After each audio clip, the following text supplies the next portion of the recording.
Ayan. Ang lupit mo tol.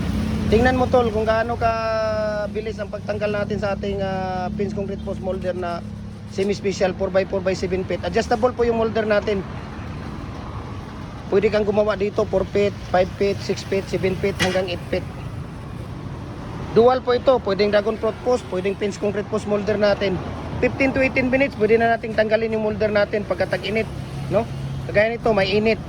Pero pag makulimlim ang panahon, nasa mga 20 to 30 minutes lang po siya. Huwag niyong paabuti ng mga 1 oras, no?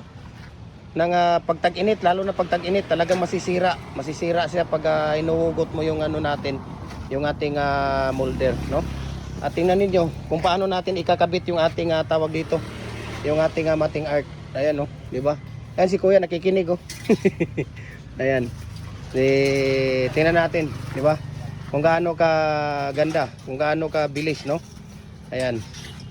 So ganun lang po ang paglagay natin ng ating mating art sa ating molder, no?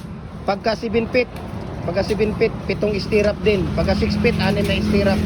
Pagka 8 feet, 8 stirrup natin. 3 bakal ang nilalagay natin sa loob ng ating molder, no? 3 bakal po. Ang ginagamit natin dito na bakal 8mm. Ang ginagamit natin dito na tie wire, number 16 na tie wire, para rest assured na yung ating pangtali ay talagang matibay at hindi basta-basta natatanggal.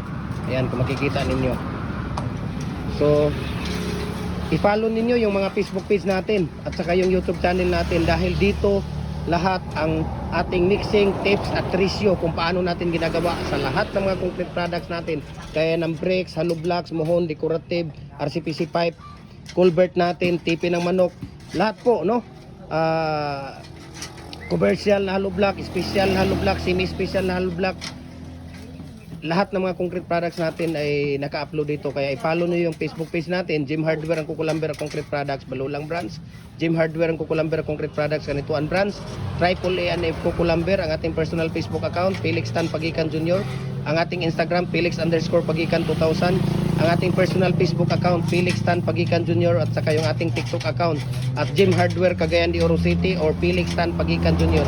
para updated po kayo sa ating mga video. Okay? Lahat po ng mga video natin ay naka-upload dito. Kaya mabuhay and God bless po sa ating lahat. Paki-comment, paki-share, paki-like para makita natin kung saan nabutin yung ating mga video. Ayan, mabuhay and God bless sa ating lahat.